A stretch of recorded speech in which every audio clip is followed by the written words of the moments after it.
Doctor plus நண்பர்கள் அனைவருக்கும் வணக்கம். நான் ஸ்ரீவர்மா மருத்துவமனையின் சித்த மருத்துவர் ஜெயரூபா.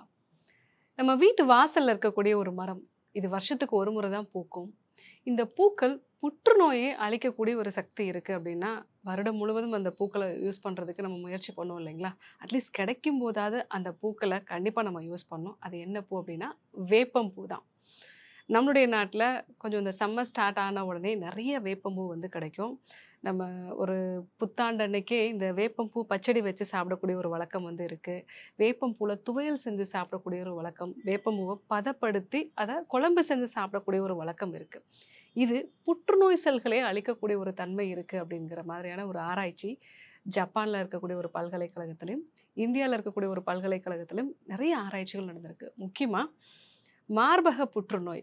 ஹார்மோனல் இம்பேலன்ஸ்னால வரக்கூடிய மார்பக புற்றுநோயில நல்ல ஒரு மாற்றத்த கொண்டு வருது அப்படிங்கிற மாரி இந்த ஆய்வறிக்கைகள் சொல்லுது. இன்னும் நெறைய பலன்கள் வந்து இதற்கு உண்டு. இத வரலாற்று காலத்துலேருந்தே நம்ம பயன்படுத்திட்டு தான் இருக்கோம். சேர, சோழ, பாண்டியர்கள்ல பாண்டிய மன்னர்கள் வந்து இந்த வேப்பம் பூவ தான் அதிகமா பயன்படுத்துவாங்களாம்.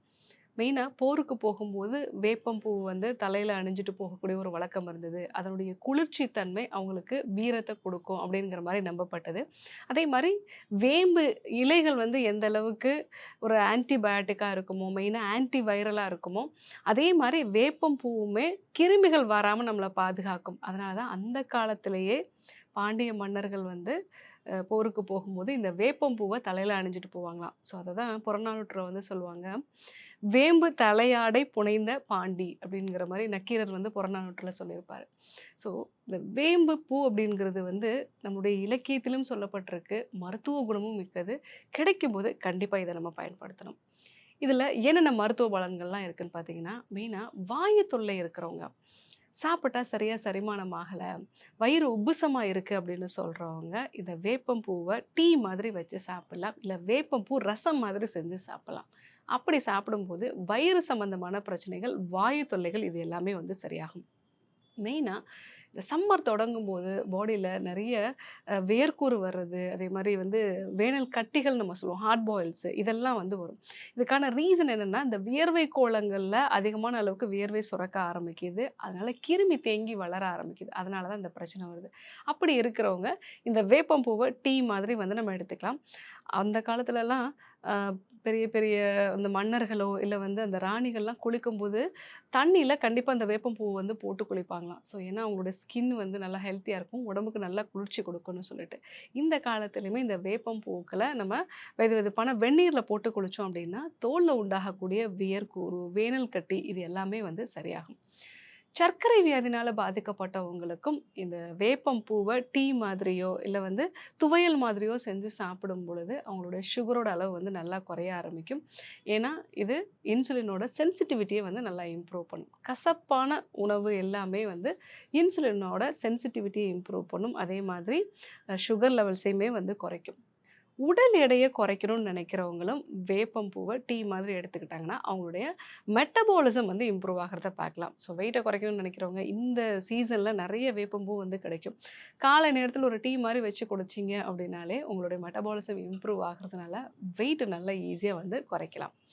அதே மாரி குடல்ல இருக்கக்கூடிய புழுக்கள வந்து அகற்றுறதற்கு மெயினா சின்ன குழந்தைங்களுக்கு வயிறுல புழுக்கள் இருக்குன்னு சொல்றாங்க.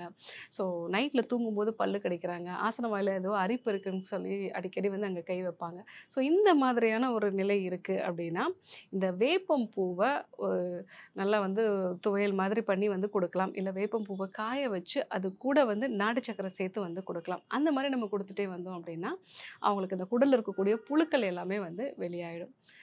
நெறைய பேருக்கு அவங்களுடைய தோல் சம்பந்தமான பிரச்சனைகள் அப்படிங்கிறது இந்த சம்மர் டைம்ல தான் நெறைய ஆரம்பிக்கும். மெயினா ஸ்கின்னுல ஒரு ட்ரைனஸும் வந்து சில பேருக்கு வரும். நெறைய வேர்த்து வேர்த்து வந்து ஸ்கின்ல ட்ரைனஸ் வந்து அரிப்புகளும் வந்து வர ஆரம்பிக்கும். ஸோ அப்போ உடலுக்கு நல்ல குளிர்ச்சி குடுக்குறதுக்கு, பித்தத்த குறைக்கிறதுக்கு இந்த வேம்பு, நெல்லிக்காய் சேர்ந்த ரசம் மாதிரி வந்து நம்ம வச்சு சாப்பிடலாம். அப்படி சாப்பிடும் பொழுது நமக்கு தோல் சம்பந்தமான பிரச்சனைகள் வந்து சரியாகும். ஸோ வேம்பினுடைய இந்த பூக்கள பொறுத்தவரைக்கும் நெறைய பலன்கள் வந்து உண்டு. முக்கியமா வாயு தொல்லைய வந்து சரி செய்யும். குடல்ல இருக்கக்கூடிய புழுக்கள வந்து வெளியேற்றும். தோல் சம்பந்தமான பிரச்சனைகள் வராம தடுக்கும். நீங்க பார்த்தீங்க அப்படின்னா, நெறைய வைரஸ் சம்மந்தமான பிரச்சனைகள் இந்த காலகட்டத்தில தான் அதிகமா இருக்கும். அம்மை, இல்ல இந்த கோவிட் வந்தது கூட பார்த்தீங்கன்னா, இந்த மார்ச், ஏப்ரல், மே இந்த காலகட்டத்தில தான் அது பீக்குக்கு போகும். யூசுவலா இந்த குளிர்காலத்திலருந்து சம்மர் வரும்பொழுது, உடல்ல வெப்பம் வந்து அதிகமாகும். அந்த சமயத்தில கிருமிகளோட தாக்கம், வைரஸ் போன்ற கிருமிகளோட தாக்கம் இந்தியா மாதிரியான நாட்டுகள்ல எப்பவுமே வந்து அதிகமா இருக்கும். அதனால தான் முந்த காலகட்டத்திலலாம் இந்த சித்திரை மாசம், வைகாசி மாசம்லாம் வரும்னா நெறைய திருவிழாக்கள் வந்து நடத்துவாங்க. மஞ்சள் சேர்ந்த ஆடை வந்து அணிஞ்சுப்பாங்க. வேப்பம் இலைகள வந்து அந்த சமயத்தில வந்து பயன்படுத்துவாங்க. கூழ் எடுத்துக்கக்கூடிய ஒரு கலாச்சாரமெல்லாம் உண்டு. ஸோ இந்த காலகட்டத்தில வைரஸ் சார்ந்த பிரச்சனைகள் வராம இருக்கணும், உடம்ப நல்லா குளிர்ச்சியா ஆக்கணும் அப்படின்னா, கண்டிப்பா வேப்பம் பூவோ, வேப்பம் இலைகளையோ வந்து நம்ம பயன்படுத்தணும். அதே மாரி இந்த வைரஸ் சம்மந்தமான பிரச்சனைகள்லாம் வராம இருக்கிறதுக்கும் இத பயன்படுத்துறது நல்லது.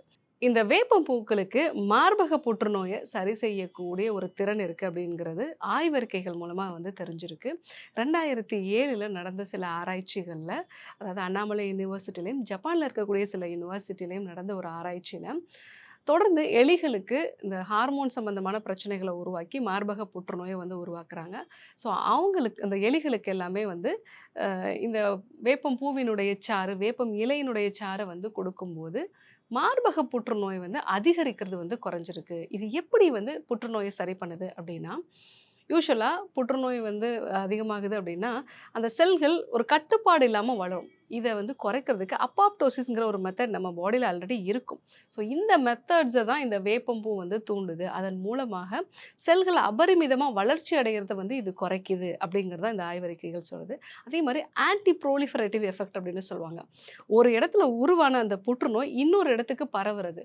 ஸோ இந்த ஒரு விஷயத்தையும் தடுக்குது. அதனால இந்த வேப்பம்பூவ வந்து பயன்படுத்தும்போது புற்றுநோய் செல்கள் வேறு இடங்களுக்கு பரவுறத குறைச்சுக்கலாம். அதேபோல இந்த செல்கள் வந்து தன்னைத்தானே புதுப்பிச்சு கொள்ளக்கூடிய ஒரு திறன்.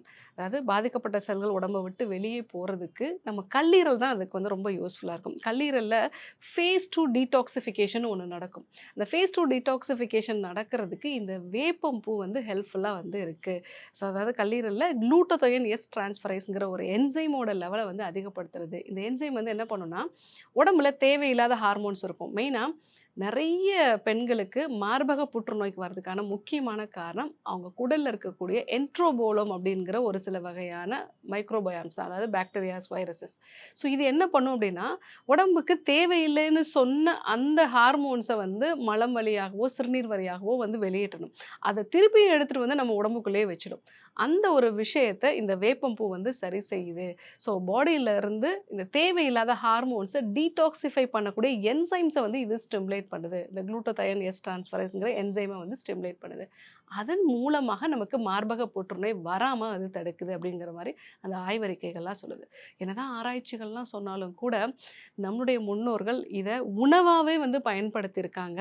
ஸோ அதனால தான் மார்பக புற்றுநோய், இல்ல இன்னும் சொல்லப்போனா நுரையீரல் சார்ந்த புற்றுநோயிலயுமே இதற்கான சில ஆராய்ச்சிகள்லாம் நடந்துட்டு வருது. ஸோ இந்த மாதிரியான பிரச்சனைகள்லாம் வராம தடுக்கணும் அப்படின்னா, இந்த சீசன்ல கிடைக்கக்கூடிய வேப்பம்பூவ கண்டிப்பா வந்து எடுத்துக்கோங்க. ரொம்ப ஈஸியா கிடைக்கிறது தான்.